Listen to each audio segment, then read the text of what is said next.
Mr. Chairman, you referred to the common refrain of Republicans. Are you ready to hear some more of that common refrain? I fully expect it, my friend. I fully expect it. This is not my first rodeo talking about this issue in this committee. Okay.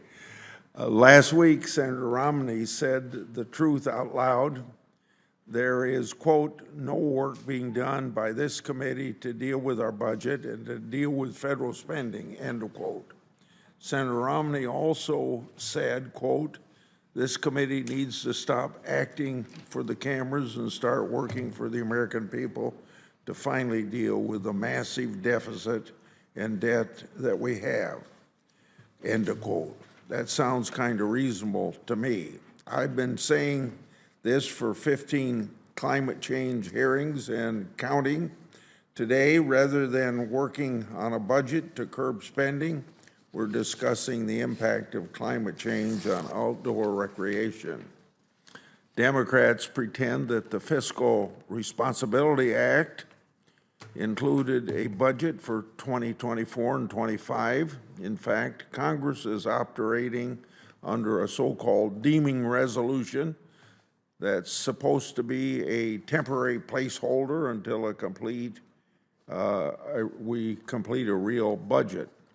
It's no substitute for a serious fiscal plan based on bipartisan input that incorporates new tools to enforce fiscal discipline. This committee has sole responsibility to produce such a budget. If we don't, no other committee will. The same can't be said on the subject of outdoor recreation. Senator Grassley and Manchin are working diligently together to pass a bipartisan outdoor recreation legislation at the Energy and Natural Resources Committee. Senator Ernst and Shaheen held a similar small budget hearing, outdoor recreation, a few months back. I know Iowans enjoy outdoor recreation as much as anyone, whether it's hunting, fishing, hiking, camping, boating. Iowans have plenty to offer. Not to brag, Mr. Chairman, but Iowa, in fact, has 3 times as many ski areas as Rhode Island. We have 3, you have 1. Outdoor Low bar. Okay. New Hampshire might be able to weigh in here. Okay. Outdoor recreation plays an important role in our national economy. In 2022, outdoor recreation contributed $564 billion to our gross domestic product. But this committee has bigger fish to fry. Last year, interest alone on the national debt cost taxpayers $659 billion, and the interest costs are projected to exceed $1 trillion within 2 years. It's time that we stopped ignoring the Congressional Budget Office's repeated warnings about our unsustainable debt and the serious risks it poses to our economy. Yes, climate change also poses a risk to our economy, but its risk to outdoor recreation is far from clear. Peer-reviewed research in this area is sparse.